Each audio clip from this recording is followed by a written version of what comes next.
देखो last class department start किया था, ठीक है, बेसिक डिस्कशन किया था, एक क्वेश्चन इलस्ट्रेशन नंबर 3 डिस्कस किया था जो आप लोग को घर से करके लेके आना था, ठीक है।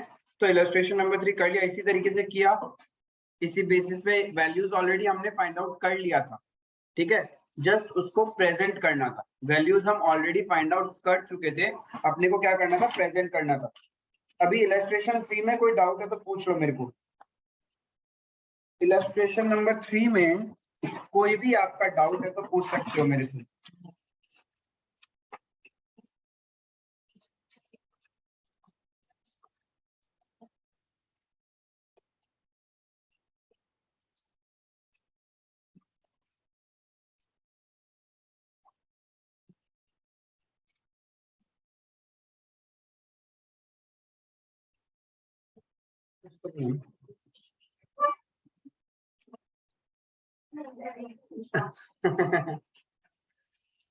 मोहित को ले रही ठीक में कोई दिक्कत नहीं है, ठीक है। तो चलो आगे बढ़ता है, फिर दिक्कत नहीं है तो लेट्स स्टार्ट विद द। तुम लोग एक्सपर्ट हो चुके हो अब इस चैप्टर में, सब आता है तुम लोग को। बस इस चैप्टर में है क्या, ज्यादा स्टॉक रिजर्व निकालना, वो चीज करेक्टली निकालना सीख जाओगे, कहानी खत्म है इस चैप्टर में। कुछ है नहीं, बांटना है प्री एंड पोस्ट की तरह, जैसे जैसे बांट रहे थे। रेशियो बनाना होता है, रेशियो मतलब जो एक सुटेबल बेसिस है उस बेसिस पे आप रेशियो बनाओगे, क्लियर है। देखो illustration number 4, Messrs X has two department, Department A and Department B.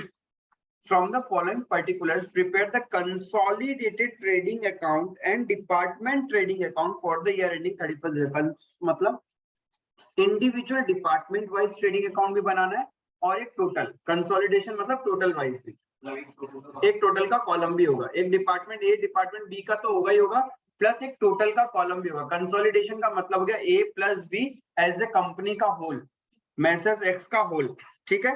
Trading account बनाना है अपने को। ट्रेडिंग अकाउंट में क्या क्या आता है, opening stock, purchases, direct expense, sales and closing stock, right. अब देखो opening stock consisting of purchased goods at cost, यानी जो ओपनिंग स्टॉक है दोनों डिपार्टमेंट का वो तो एट कॉस्ट ही है, राइट। तो इसमें कोई कुछ नहीं करना अपने को, ये ट्रेडिंग अकाउंट में आ जाएगा टू ओपनिंग स्टॉक बोल के, फिर इसका टोटल कर देंगे अपन, तो टोटल कॉलम में कितना आ जाएगा 32,000 एंड देन ट्रेडिंग अकाउंट में लिखेंगे to purchases, right. Purchases 92,000 68,000 total हो जाएगा 1,60,000। ये ट्रेडिंग के डेबिट में चला जाएगा, इसको डेबिट साइड इसको डेबिट साइड। सेल्स कहाँ जाएगा, क्रेडिट साइड ट्रेडिंग अकाउंट के, ठीक है। 1,40,000 एंड 1,12,000 का सेल किया आपने, 2,52,000, ठीक है। वेजेस डायरेक्ट एक्सपेंस है तो डेबिट साइड में आ जाएगा ट्रेडिंग अकाउंट का, 12 और 8 20,000 रुपए। कुछ नहीं बोला तो कैरेज इनवर्ड, ठीक है। कुछ नहीं बोला तो इट इज कैरेज इनवर्ड, कुछ नहीं बोला इसलिए इसको इनवर्ड मानेगा, ठीक है। तो क्या करेगा, डेबिट साइड में ट्रेडिंग अकाउंट में 2 और 2 4,000 टोटल कॉलम में, यहां तक क्लियर है। अब देखो क्या बोला, क्लोजिंग स्टॉक, क्लोजिंग स्टॉक कितना दिया हुआ है, इंडिविजुअली डिपार्टमेंट अपना खुद का परचेज करता है, परचेज्ड गुड्स, और एक लिखा हुआ है फिनिश्ड गुड्स, दो तरह का क्लोजिंग स्टॉक लिखा हुआ है। अब परचेज गुड्स का कहानी नीचे दिया हुआ है, purchase goods transferred by B to A, यानी डिपार्टमेंट बी ने ए को ट्रांसफर किया 10,000 रुपए का, और डिपार्टमेंट ए ने डिपार्टमेंट बी को ट्रांसफर किया था 8,000 रुपए का इंटर डिपार्टमेंट ट्रांसफर। बी ने ए को सेल किया और ए के लिए परचेज हो जाएगा, बी ने ए को भेजा तो बी के लिए सेल्स यानी credit side of the trading account आएगा, और वेरेस ए के लिए क्या होगा, debit side of the trading account, उसके लिए वो परचेज हो जाएगा। सिमिलरली ए ने बी को भेजा तो क्या होगा, ए के लिए सेल्स और बी के लिए परचेज। क्लियर है। सिमिलरली फिनिश्ड गुड्स के बारे में बोला है, ये तो हो गया परचेज्ड गुड्स के बारे में। फिर फिनिश्ड गुड्स के बारे में क्वेश्चन क्या बोल रहा है, डिपार्टमेंट ए ने बी को ट्रांसफर किया 35,000। So this is sale for department A and purchase for department B. B ने ए को ट्रांसफर किया कितना रुपए का, 40,000 का। ठीक है। फिर रिटर्न होगा तो क्या हो जाएगा, नेट वैल्यू ले सकते हैं हम लोग, रिटर्न ऑफ फिनिश्ड गुड्स। किसने किसको रिटर्न किया, ए ने बी को रिटर्न कर दिया कितना, और बी ने ए को रिटर्न कर दिया 7,000। आप चाहो तो नेट वैल्यू भी ले सकते हो। यहां तक क्लियर है। इतना आइटम्स हम लोग ट्रेडिंग अकाउंट में पुट करते हैं, कर देगा आराम से। टू ओपनिंग स्टॉक बोल के आएगा, to purchases, to goods transfer to department B, by goods transfer to, ऐसे करके। ठीक है। अब आगे देखो क्वेश्चन असली कहानी क्या बोल रहे हैं। You are informed that purchase goods have been transferred mutually at their respective departmental purchase cost. इसका मतलब कि जो परचेज्ड गुड्स है वो inter department transfer at cost होता है, यानी उसमें अनरियलाइज प्रॉफिट कभी हो ही नहीं सकता है। इवन कुछ क्लोजिंग स्टॉक भी रहेगा तो उसमें अनरियलाइज प्रॉफिट नहीं होगा। आगे क्या बोला, finished goods at departmental market price. Finished goods क्या किया है, एट मार्केट प्राइस भेजा। तो यानी 20% off the finished stock at each department represent finished goods receive from the other department. Department A के पास फिनिश्ड गुड्स का कितना क्लोजिंग स्टॉक है, इसमें से 20% किसका है, बी से जो आया है वही है ना, तो उसी पे तो स्टॉक रिजर्व होगा मेरा, उसी में स्टॉक रिजर्व होगा या नहीं होगा, कितना आएगा,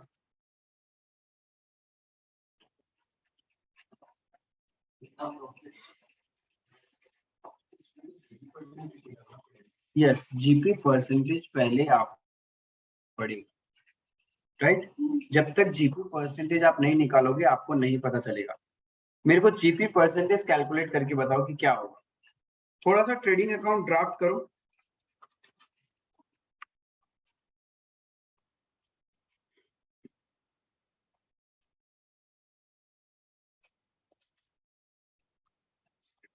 इंटर डिपार्टमेंट ट्रांसफर का, इंटर डिपार्टमेंट ट्रांसफर का क्या कंपनी कुछ अकाउंटिंग करेगा क्या, क्या होगा, department A to department B या फिर department B to department A, यानी जो कंपनी का कॉमन ट्रेडिंग अकाउंट बना रहे हो उसमें तो उसका कोई इंपैक्ट नहीं आएगा। एक डिपार्टमेंट प्लस होगा और एक डिपार्टमेंट माइनस होगा, एक डिपार्टमेंट प्लस होगा एक डिपार्टमेंट माइनस होगा। तो यहाँ टोटल के कॉलम में इंटर डिपार्टमेंट ट्रांसफर का कोई इंपैक्ट नहीं आने वाला, राइट। एज ए कंपनी का पॉइंट ऑफ व्यू से देखे तो इंटर डिपार्टमेंट ट्रांसफर से उनका ट्रेडिंग में कोई इंपैक्ट नहीं आएगा। तो पहले सिंपल स्ट्रेट फॉरवर्ड क्या क्या किया होगा तुम लोगों ने, ट्रेडिंग अकाउंट बनाओ कंसोलिडेटेड। देखो दोनों एक साथ बना सकते हो, अलग अलग भी बना सकते हो, एक साथ भी बना सकते हो। अपन एक साथ ही बनाएगा, एग्जाम में टाइम सेव होता है। इफ अलग अलग बनाओगे तो प्रॉब्लम होता है। तो consolidated department trading and PL account बनाएगा अपन।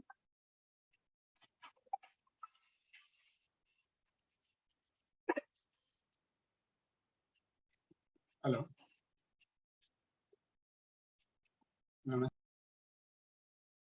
तो आप क्या करोगे, देखो सबसे पहले ओपनिंग स्टॉक लिख लिया होगा। ओपनिंग स्टॉक में से परचेज गुड्स ही था हमारे पास। ध्यान रखना यहाँ पे हेडिंग इंपॉर्टेंट है। मैंने क्या लिखा, कंसोलिडेटेड एंड डिपार्टमेंटल, मतलब मैं फॉर्म का ऐसे होल भी एक साथ ही बना रहा हूँ। तो जो ये ए और बी है तो डिपार्टमेंट का हो गया। This total column implies my consolidated. तो टोटल ओपनिंग स्टॉक ए में और बी में इतना था, तो एज ए कंपनी होल में इतना होगा। फिर उन्होंने परचेज किया तो वो आ गया, डायरेक्ट एक्सपेंसेस हमने लिख दिया, जो इंडिविजुअली सेल्स हुआ था वो लिख दिया हमने। अब देखो इंटर डिपार्टमेंट ट्रांसफर, ए ने बी को ट्रांसफर किया तो ए के लिए तो सेल्स होगा ना, तो ए क्या करेगा अपने क्रेडिट साइड में लिखेगा बाय गुड्स ट्रांसफर्ड 8,000 रुपए का भेजा था, और बी कॉरेस्पॉन्डिंगली इस वैल्यू को क्या करेगा डेबिट साइड में लिखेगा ना कि उसके पास गुड्स आया है, गुड्स रिसीव्ड फ्रॉम या फिर गुड्स परचेज फ्रॉम या फिर इंटर डिपार्टमेंट ट्रांसफर, राइट। यदि एक डिपार्टमेंट के लिए सेल है तो दूसरे डिपार्टमेंट के लिए परचेज होगा ना, वो उसका इस इंटर डिपार्टमेंट ट्रांसफर का टोटल कॉलम में कोई इंपैक्ट नहीं होता है। इस इंटर डिपार्टमेंट ट्रांसफर का टोटल कॉलम में कोई इंपैक्ट नहीं होगा। क्लियर है, बस एक डिपार्टमेंट माइनस हो रहा है और एक डिपार्टमेंट प्लस हो रहा है। आई बात समझ में? पहले इतना तो करो, और क्लोजिंग स्टॉक का जो डेटा दिया है उसको भी लिख लो। हाँ हाँ होगा, बाय इंटर डिपार्टमेंट ट्रांसफर लिखने से भी होगा, लेकिन यहाँ पे दो अलग अलग है, बस ध्यान रखना दोनों अलग अलग दिखाना, एक परचेज गुड्स है और एक फिनिश्ड गुड्स है, तो दोनों को अलग अलग दिखाना। मैंने लिखा बाय फिनिश्ड गुड्स ट्रांसफर और एक तरफ लिखा था बाय गुड्स ट्रांसफर, मतलब वो दूसरा वाला होगा, फिनिश्ड गुड्स को मैंने अलग लिख दिया था।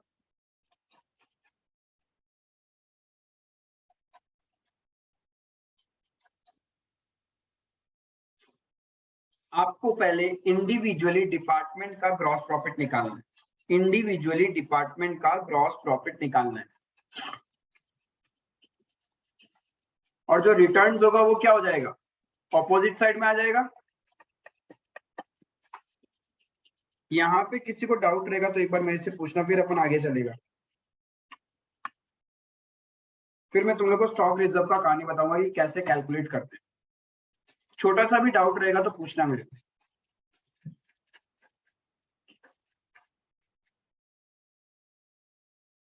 अब देखो हम लोग का ईच डिपार्टमेंट का जीपी तो आ चुका है, ईच डिपार्टमेंट का जीपी आ चुका है, राइट। ये तो डिपार्टमेंट वाइज है, लेकिन हमें क्या चाहिए कंसोलिडेटेड कंपनी का भी तो ग्रॉस प्रॉफिट चाहिए। कंपनी का ग्रॉस प्रॉफिट, कंपनी का ग्रॉस प्रॉफिट निकालने के लिए आपको क्या करना पड़ेगा कि जो क्लोजिंग स्टॉक में अनरियलाइज्ड प्रॉफिट है उसको हटाना पड़ेगा।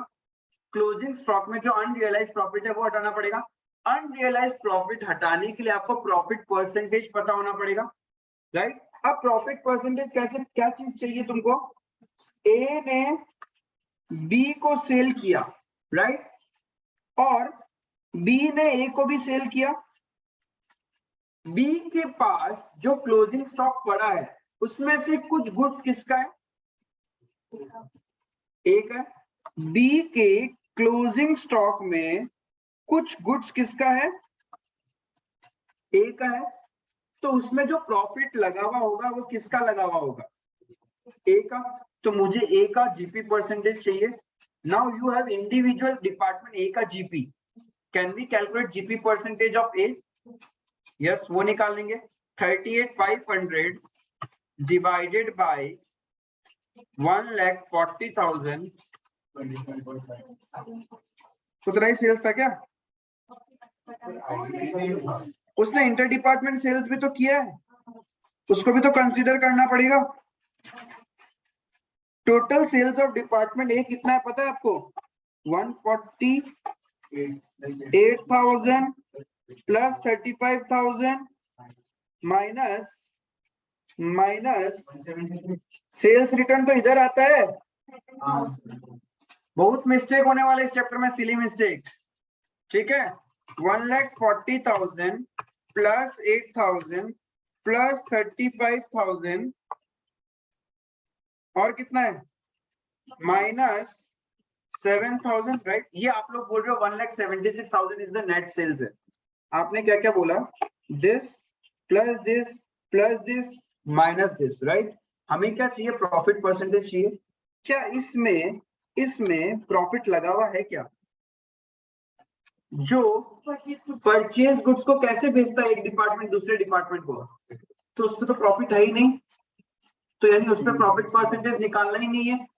इसका मतलब इसको कंसिडर ही नहीं करना। Because when you talk about the profit, आपको तो वो गुड्स लेना होगा ना जिसमें प्रॉफिट लगा हुआ है। तो आपका प्रॉफिट किस में लगा हुआ है?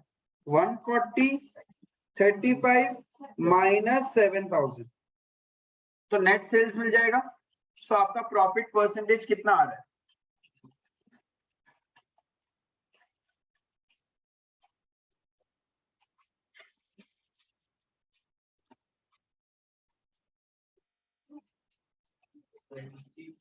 %22.916%। ये आपका जीपी परसेंटेज आ रहा है। किसका आया? ए का आया या बी का? ए का जीपी परसेंटेज आ गया।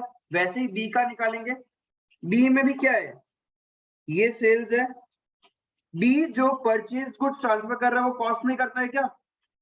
तो यानी ये लेना नहीं है 10,000, ये लेगा अपन फिनिश गुड्स वाला माइनस सेल्स रिटर्न 32.394 या 32.3 बोल के परसेंटेज आया हुआ था जीपी परसेंटेज। अब देखो जितना बी के पास क्लोजिंग स्टॉक है ए का, बी का टोटल क्लोजिंग स्टॉक कितना ये है, जिसमें से इसी गुड्स में क्या है? प्रॉफिट है ना। क्वेश्चन क्या बोला था? कितना परसेंटेज है? टोटल फिनिश गुड जितना क्लोजिंग स्टॉक है यानी 14,000 का 20% किसका है? ए से आया हुआ है। बी का जीपी परसेंटेज 32.394। देखो बी का जीपी परसेंटेज कैसे निकलेगा? जीपी तो दिया हुआ है, निकाल लिया था हमने। जीपी डिवाइडेड बाय सेल्स करना है ना। सेल्स क्या होगा? This plus this minus this. ये नहीं लेंगे, ये तो कॉस्ट पे है, राइट? जीपी परसेंटेज निकल गया। यानी इसका मतलब कहना है इससे इसका 20% कितना होगा? 2800। ये 2800 का जो स्टॉक है वो ए से आया था। इसमें प्रॉफिट लगा हुआ है। कितना प्रॉफिट लगा हुआ है?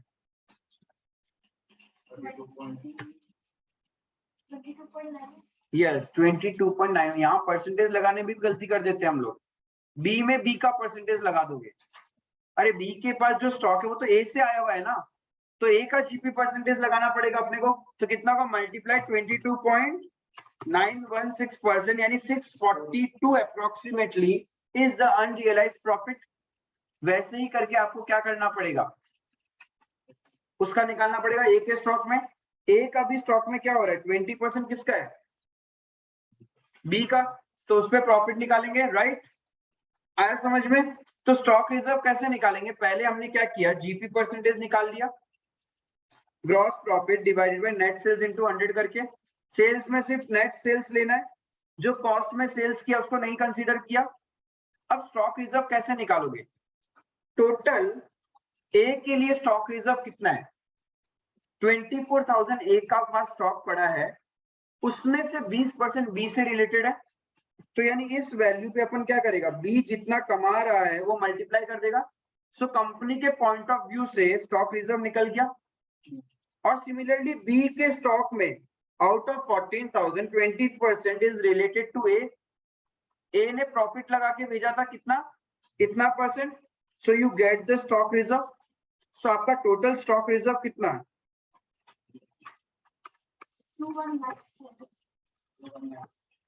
2197 तुम्हारा क्लोजिंग स्टॉक में प्रॉफिट है। तो प्रॉफिट कम करना पड़ेगा। करेगा तो किस तरफ दिखाएगा? डेबिट साइड या क्रेडिट साइड? डेबिट साइड में। तो ये सिर्फ कंपनी के डेबिट साइड में आएगा, ठीक है? डिपार्टमेंट्स में एलिमिनेट नहीं होता है stock reserve. Company as a whole अपना स्टॉक रिजर्व को एलिमिनेट करती है। बिकॉज यदि डिपार्टमेंट से माइनस करने लगे तो डिपार्टमेंट का ट्रू पोजीशन पता ही नहीं चलेगा। Performance of the department can never be exactly find out. Department तो क्या चाहता है? उसका प्रॉफिट ज्यादा से ज्यादा हो, लेकिन लास्ट में ईयर एंड में कंपनी क्या देखेगा कि कहीं इन लोगों ने आपस में तो नहीं कमा रखा है। सिर्फ इंटर डिपार्टमेंट प्रॉफिट है तो उसको एलिमिनेट कर देंगे। तो कितना आया तुम्हारा? 2197। टू स्टॉक रिजर्व बोल के हमने एलिमिनेट कर दिया। So you will get the correct gross profit of the company. अरे यहाँ पे तो सिर्फ हम लोग को क्या बनाने बोला? ट्रेडिंग अकाउंट बनाने बोला ना। पीएनएल का डेटा है कहाँ हमारे पास? हाँ तुम कर सकते थे, देखो you could have done like this, जो तुमने बोला you could have done like this, यहां से सब हटा दो,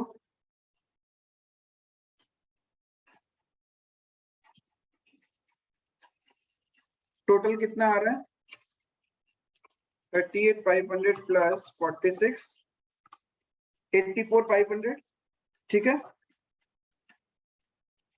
ये आ गया टोटल।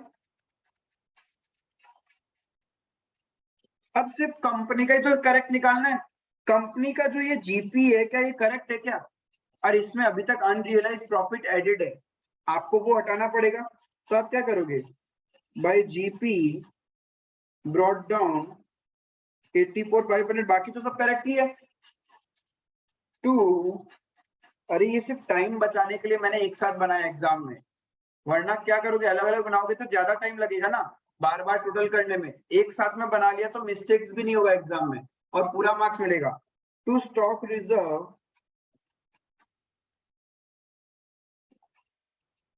वर्किंग नोट नंबर 2 कितना आया था,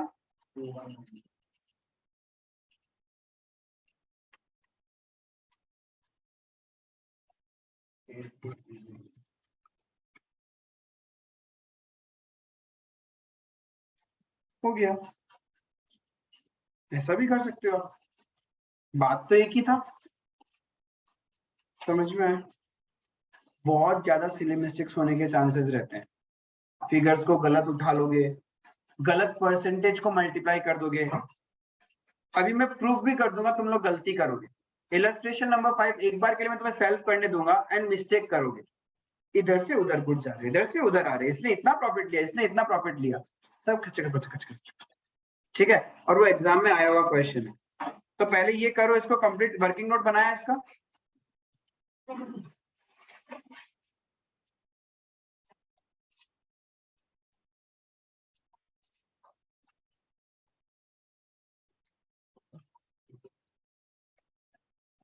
वर्किंग नोट के बाद अपन को बस ये नीचे वाला पार्ट ही करना है। देन इलस्ट्रेशन नंबर 5 अभी सेल्फ ट्राई करो, I am giving you 10 to 15 minutes, आराम से टाइम लो, ट्राई करो, देखता हूँ तुम लोग कर पाते हो क्या, एंड प्रेजेंटेशन देखूंगा मैं कैसे क्या चीज निकाला। सी इलस्ट्रेशन नंबर 5 में क्या बोला, डिपार्टमेंट सी डिपार्टमेंट एस को सेल करता है, क्या बोल रहा है क्वेश्चन, पी बेचता है किसको, एस को, at a profit of 25% on cost. उसके बाद बोला डिपार्टमेंट क्यू को भी पी क्यू को सेल करता है कैसे, 15% ऑन कॉस्ट है, ध्यान रखना ये सब चीज, राइट। इसका मतलब जब डिपार्टमेंट पी सेल कर रहा है एस और क्यू को, तो एस के पास और क्यू के पास जो भी क्लोजिंग स्टॉक होगा उस पे डिपार्टमेंट पी का प्रॉफिट परसेंटेज लगेगा, and that will be the unrealised profit for department P from company point of view. तो डिपार्टमेंट क्यू और एस के पास, यानी डिपार्टमेंट एस और डिपार्टमेंट क्यू के पास पी से आया हुआ कितना गुड्स है, ये और ये, राइट। इसके ऊपर किसका प्रॉफिट परसेंटेज लगेगा, पी वाला लगेगा, तो पी का अनरियलाइज्ड प्रॉफिट निकल जाएगा। तो पी का अनरियलाइज्ड प्रॉफिट कितना होगा, 18,000 पे 25% ऑन कॉस्ट है, तो कितना percent on sales, 20% on sales, ठीक है। सिमिलरली एस को क्यू को भेजा था कितना 14,000, वो क्या था 15% ऑन कॉस्ट, तो कितना percent on sales 13.04,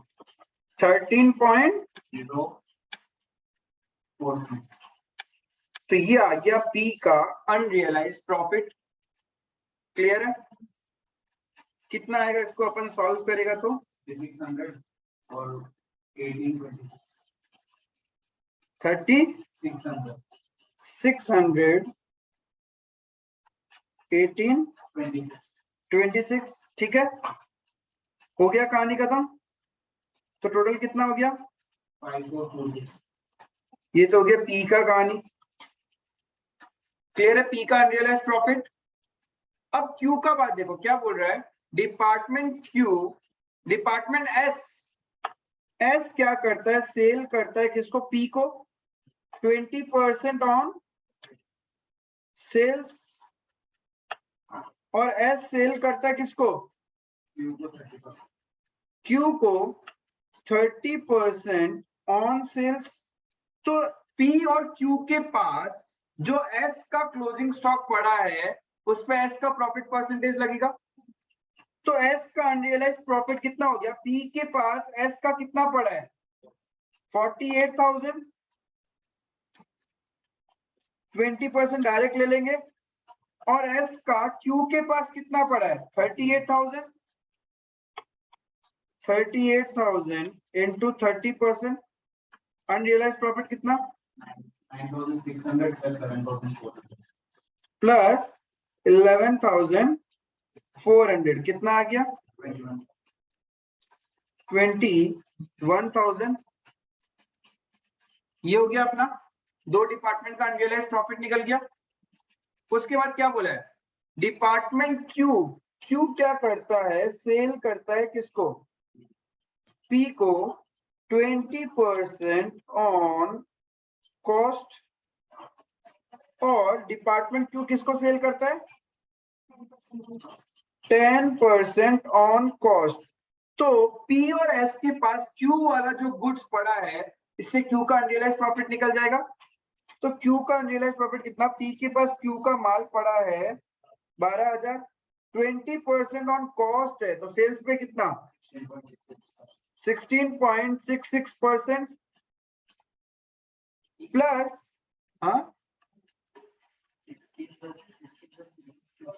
20% on cost है तो ऑन सेल्स कितना होगा? 100 रुपए का कॉस्ट एज्यूम कर लो तो प्रॉफिट होगा 20 रुपए। तो सेलिंग प्राइस कितना होगा? 120। तो प्रॉफिट है 20, सेलिंग प्राइस 120, तो प्रॉफिट परसेंटेज ऑन सेल्स आ जाएगा 20 डिवाइडेड बाय 120%। ठीक है। उसके बाद क्या हुआ? एस के पास कितना गुड्स पड़ा है क्यू का? 8,000। 10% ऑन कॉस्ट है तो ऑन सेल्स कितना? 9.09%। इसको सॉल्व करेगा तो क्या क्या फिगर आएगा? 2,000 plus 2,727 is the unrealized profit for department Q, right? अब क्वेश्चन में देखो क्या बोला, अनरियलाइज प्रॉफिट निकालना समझ में आया? अभी भी किसको डाउट है तो पूछ सकते हैं अनरियलाइज प्रॉफिट। हाँ उल्टा पुल्टा कर दिया, समझ गया, यही गलती होता है। निकाल लोगे बट किसका किसके अंदर कंसिडर करना है, यही मिस्टेक होता है। मतलब जो ट्रांसफर कर रहा है उसका हम लोग प्रॉफिट। यस, हाँ प्रॉफिट तो वही कमा रहा होगा ना, तो उसी का अनरियलाइज प्रॉफिट निकाला था। ये पार्ट में किसी को डाउट है? अब देखो आगे बोला करेक्टेड प्रॉफिट।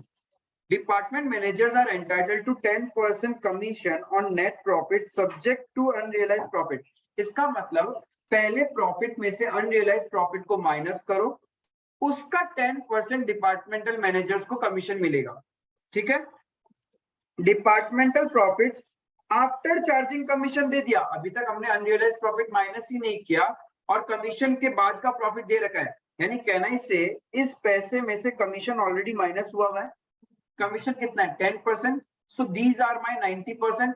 तो मुझे कमीशन वापस ऐड बैक करना पड़ेगा।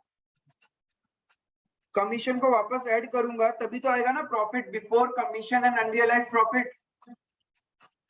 कमीशन को ऐड कर देंगे तो कमीशन ऐड करेंगे तो कितना आ जाएगा?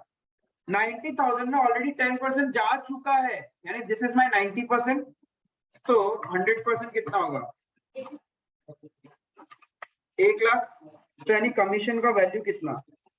10,000। So I can say profit before unrealised profit and commission कितना आएगा इसका? 1 लाख, राइट। उसके बाद में क्या है? 60,000 डिवाइडेड बाय 90%, ये आएगा 66,667। तो इधर आ गया 6667 ठीक है। देन 45,000 डिवाइडेड बाय 90%, ये आएगा 50,000। तो 5,000 कमीशन। अब मुझे क्या करना है, करेक्ट स्टेटमेंट बनाना है। करेक्ट स्टेटमेंट बनाने के लिए आपके पास प्रॉफिट है पी, एस और क्यू का। पी का है 1 लाख, एस का 66,667 और क्यू का 50,000। इसमें से क्या करेंगे, माइनस अनरियलाइज्ड प्रॉफिट। पी का अनरियलाइज्ड प्रॉफिट कितना था, 5426, एस का 21,000, क्यू का 2727। कितना वैल्यूज आ जाएगा, 94,574,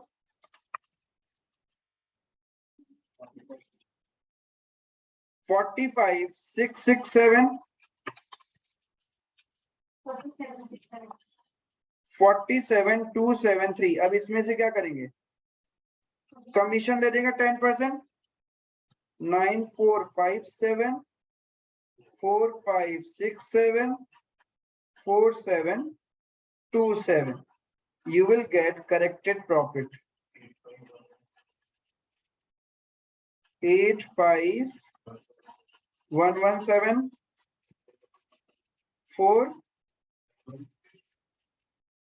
41,100।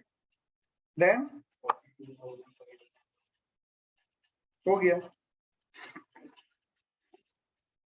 That was the question, 10 mark का। समझ में आया? हाँ, मिस्टेक्स भी समझ में आया? बोलिए।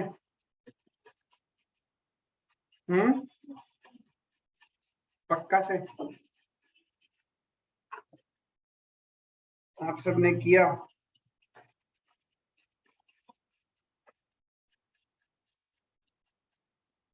पहले हर एक क्लोजिंग स्टॉक में किसका किसका प्रॉफिट परसेंटेज लगा के निकालना था, निकाल लिया?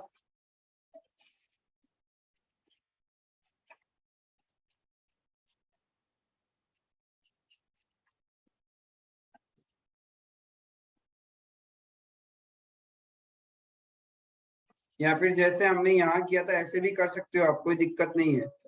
इस तरीके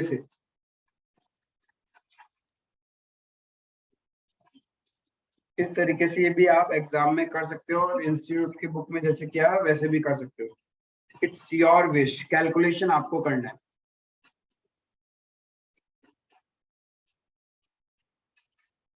करेक्टेड प्रॉफिट निकल गया, फिर अनरियलाइज्ड प्रॉफिट हर एक डिपार्टमेंट का दिखा भी दिया।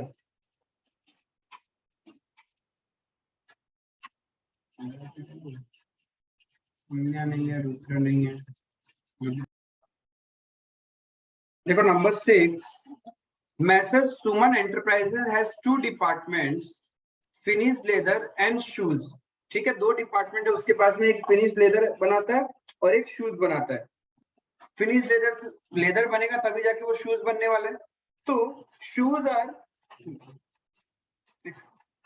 Are made by the firm itself out of leather supplied by leather department at its usual selling price. Oh my God, यानी ये इसको सेलिंग प्राइस पे बेचता है goods.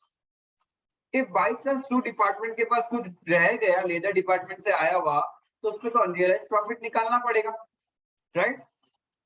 Prepare department trading and profit and loss account for the year ending 31st of March। हम लोग को department का ट्रेडिंग और पीएनएल बनाना है और ध्यान रखना हमेशा साथ में कंसोलिडेटेड बनाओगे, कंसोलिडेटेड बना के आओगे एग्जाम के अंदर में। क्वेश्चन में क्या बोला, क्या क्या बनाना है, ऊपर लिख दूं मैं, consolidated and departmental trading and profit and loss account for the year ended 31st of March 13,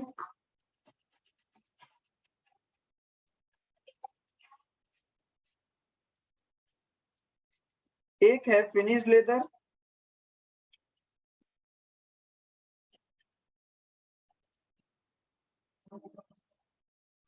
एक शूज और एक टोटल। फिर finish leather, shoes, total.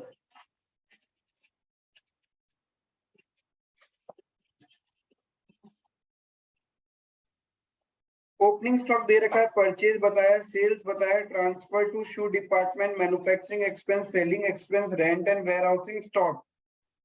Additional information पढ़ लेते हैं। The stock in shoes department may be considered as consisting 75% of the leather and 25% of other expenses. तो यानी stock जो है शू डिपार्टमेंट में उसका 75% क्या है, लेदर से आया हुआ है। The finished leather department earned a gross profit at the rate 15% in 2021 and 22. यानी ये तो पिछले साल का बात कर रहा है, right? General expenses of the business as a whole amounts to 850. ये कहाँ जाएगा? हाँ, टोटल वाला, क्योंकि ये जनरल है, इसको अपोर्शन करने का कोई तरीका तो क्वेश्चन बता नहीं रहा। आई बात समझ में? अब मुझे बताओ पॉइंट नंबर 2 का रेलेवेंस क्या है?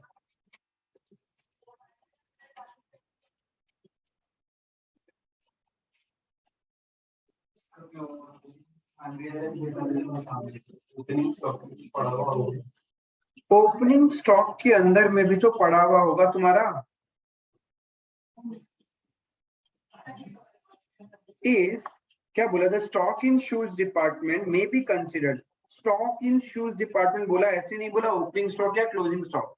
बोलता जो भी स्टॉक होता है उसमें 75% किसका है, फिनिश्ड लेदर का है। इसका मतलब ओपनिंग स्टॉक रिजर्व भी होगा तुम्हारे पास कुछ ना कुछ। क्लियर है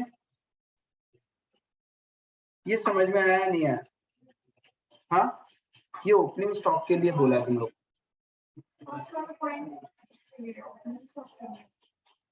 फर्स्ट वाला पॉइंट कॉमन है, बोलता है जो भी स्टॉक शू डिपार्टमेंट में पास होता है उसमें 75% लेदर का है और 25% अदर है,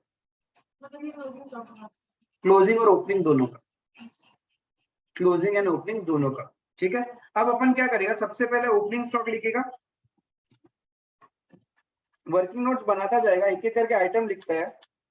टू ओपनिंग स्टॉक कितना है फिनिश्ड लेदर का, 30 लाख 20,000 और उसका 4 लाख 30,000, टोटल 34 लाख 50,000। ये है आपका। क्यों?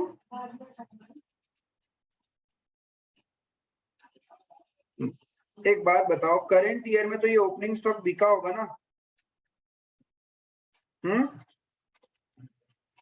पिच स्टॉक रिजर्व का 2 एंट्री होता है, एक होता है करंट ईयर में हटाते हैं और नेक्स्ट ईयर वापस क्या करते हैं, रिवर्सल एंट्री होता है या नहीं होता है? आपने स्टॉक रिजर्व का पॉइंट लिखा था,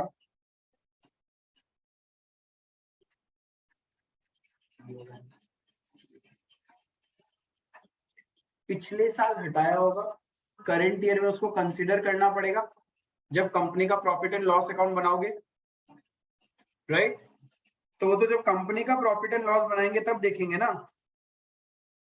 अभी तो हमने क्या किया, डिपार्टमेंट वाइज जा रहे हैं, वो तो पीएनएल में आएगा। जीपी निकालने के लिए तो ट्रेडिंग अकाउंट पहले बनता है, उसके बाद तुम्हारे पास और क्या है,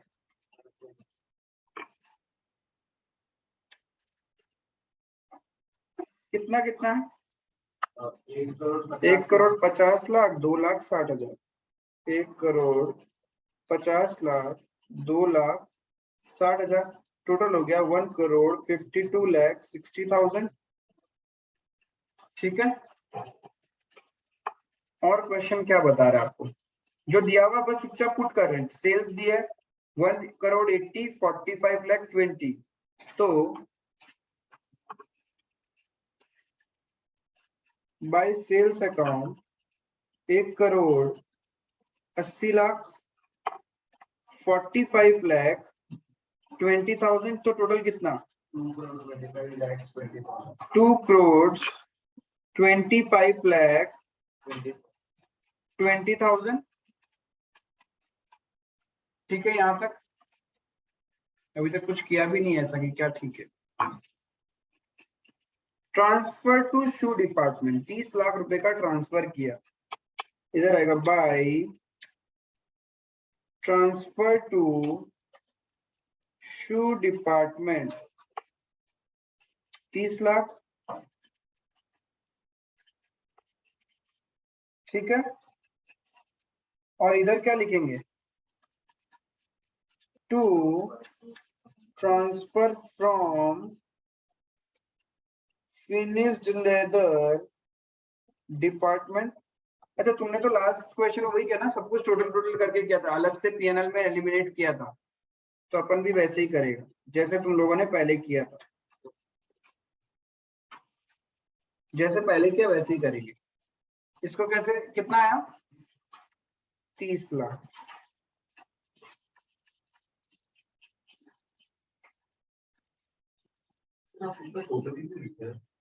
जरूरत तो है ही नहीं वैसे, इसको हटा ही दो, जरूरत ही नहीं है इसका।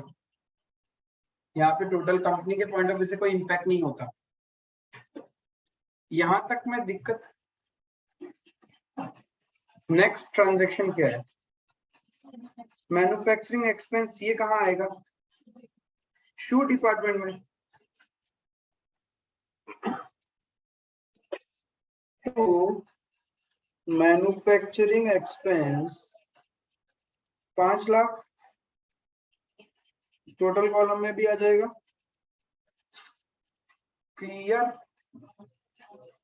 फिर और क्या है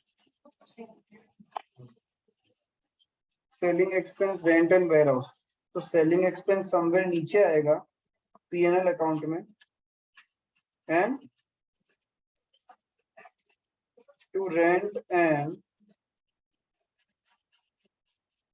वेयर हाउस सेलिंग का खर्चा कितना, तो टोटल में rent and warehouse 5 lakh 3 lakh, तो ये हो जाएगा 8 लाख। टू जनरल एक्सपेंस, इसको टोटल नहीं लिख के समझा, आप एक वर्ड यूज करना एग्जाम में, यस consolidated,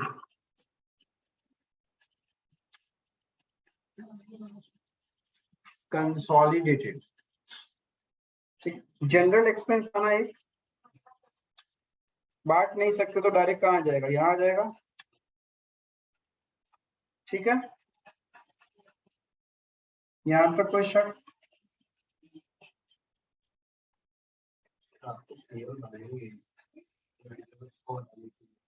तो इसी में करेंगे ना, दो दो फॉर्मेट क्यों बनाऊं मैं एग्जाम में बार बार, एक ही फॉर्मेट में मेरा काम हो जाएगा। बाय क्लोजिंग स्टॉक कितना कितना है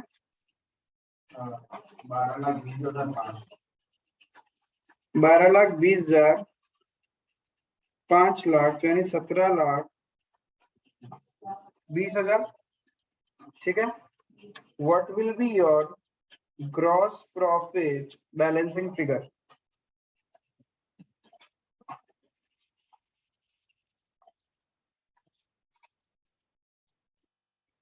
जीपी कितना,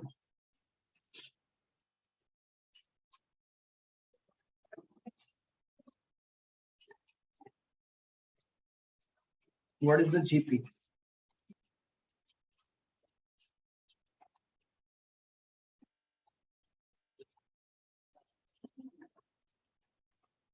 अरे 1,80,00,000 plus 30 lakh plus 12,20,000 minus 30 lakh 20 minus 1,50,00,000 42 lakh. Shoe department का 8,30,000 टोटल कितना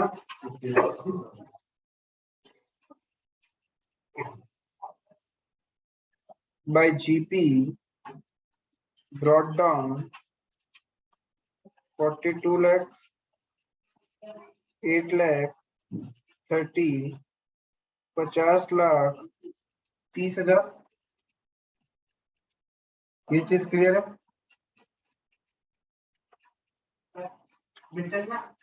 to stock reserve working note में निकालना पड़ेगा। स्टॉक रिजर्व तो कंसोलिडेटेड वाले में एलिमिनेट होगा, राइट?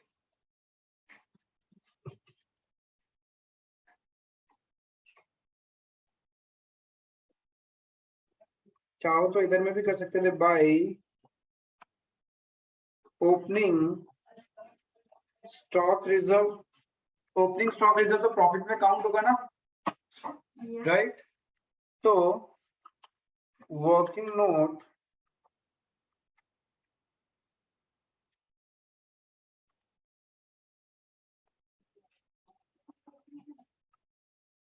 ओपनिंग स्टॉक रिजर्व पहले बताओ कितना होगा। ओपनिंग स्टॉक रिजर्व होगा शू डिपार्टमेंट के पास जितना भी स्टॉक है 4,30,000, उसके अंदर में कितना होता है 75% लेदर वाले का होगा। शू डिपार्टमेंट के पास जितना भी स्टॉक है उसका 75% लेदर वाले का है। और पिछला साल लेदर वाला कैसे भेजा था, 15% जीपी परसेंटेज था ना, तो इस पे 15% दैट इज 48,375। तो 48,375 ओपनिंग स्टॉक रिजर्व। अब क्लोजिंग स्टॉक रिजर्व निकालना है। क्लोजिंग स्टॉक रिजर्व निकालने के लिए आपको क्या चाहिए, GP percentage of leather department for current year. Current year का नहीं निकालो, पिछला साल वाला कैसे लगा सकते हैं? तो करंट ईयर में जीपी कितना हुआ है 42 लाख डिवाइडेड बाय सेल्स 2,10,00,000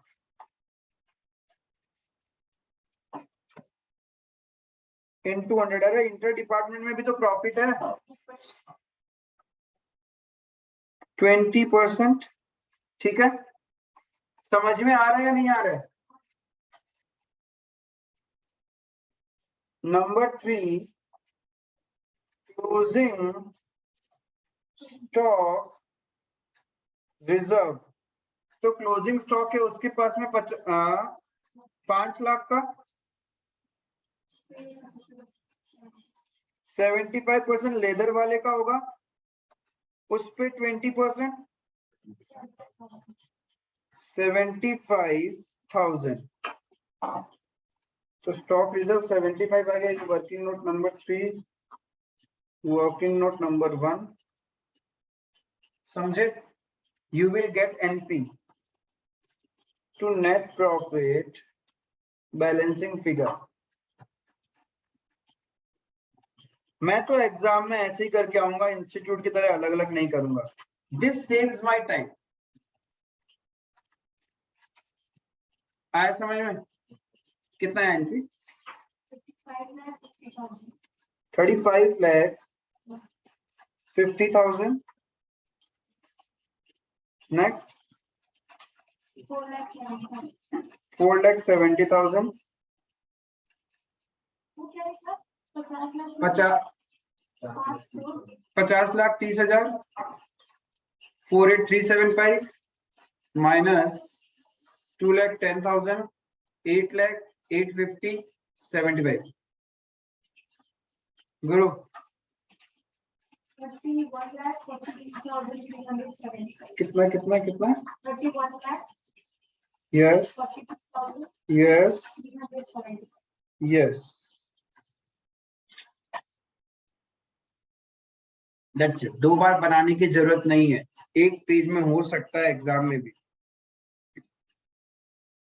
मजा आया प्रेजेंटेशन? सब चीज क्लियर है, क्लैरिफाइड है? इंस्टीट्यूट को जो चाहिए सब कुछ दिया, कंसोलिडेटेड भी दिया हमने, राइट?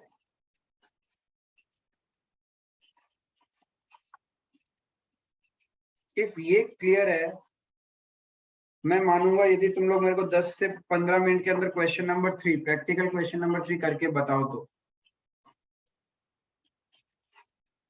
एक बार वेट करना, एक बार। नेक्स्ट कौन सा है?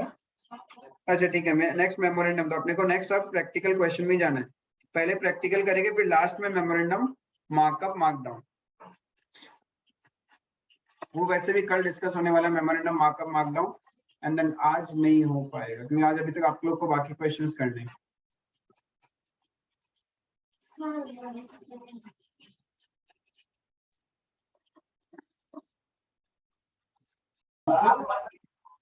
आप होमवर्क ही नहीं दिया, ऐसा थोड़ी ना हो। नंबर 3 के अंदर में आपका stock reserve, opening stock reserve 2813 आया होगा एंड क्लोजिंग स्टॉक रिजर्व 4500। वही सेम था जैसे अभी आपने इलस्ट्रेशन नंबर 6 किया था, कॉपी पेस्ट क्वेश्चन था, बस एक रिदम लाने के लिए था। ठीक है, आप लोग क्या कर सकते हो, देखो इसको टोटल कॉलम में दिखाओगे तभी भी कोई फर्क नहीं पड़ेगा, बिकॉज जितना क्रेडिट साइड में दिखाया उतना ही डेबिट साइड में तो प्लस माइनस जीरो हो गया। नहीं भी दिखाओगे तभी भी कोई फर्क नहीं पड़ेगा, इसका कभी भी इम्पैक्ट प्रॉफिट पे नहीं आता। इंटर डिपार्टमेंट ट्रांसफर का इम्पैक्ट प्रॉफिट में आएगा ही नहीं कभी, क्योंकि तुम जितने से डेबिट करोगे उतने से तो क्रेडिट हो जाता ही है, तो इसका कोई इम्पैक्ट बचता ही नहीं है, प्लस माइनस जीरो हो जाता है। तो कंफ्यूज मत होना कि ये टोटल कॉलम में क्यों दिखाया, नहीं भी दिखाओगे तो करेक्ट ही होता है। क्लियर है ये वाला चीज? तो अपना इलस्ट्रेशन हो गया, सिर्फ मेमोरेंडम मार्कअप मार्कडाउन वाला कंसेप्ट बाकी है जो अपन नेक्स्ट क्लास में करेगा। Practical question number 1 same as illustration number 5। Homework question number 2 भी आपका सेम एज इलस्ट्रेशन नंबर 5, ये भी आपका होमवर्क रहेगा। 3 अपन ने कर चुका है अभी, 3 डन, 4 मार्कअप मार्कडाउन है। तो खत्म, यानी सिर्फ एक ही कंसेप्ट बाकी है इस चैप्टर के ऊपर, मार्कअप मार्कडाउन। 2 क्वेश्चन आपका होमवर्क है, कल अपन क्या करेगा, मार्कअप मार्कडाउन करेगा एंड देन कुछ कंपाइलर का क्वेश्चन देख लेगा, तो अपना डिपार्टमेंट पूरा खत्म। बस इतना ही है department. That's all for today, thank you.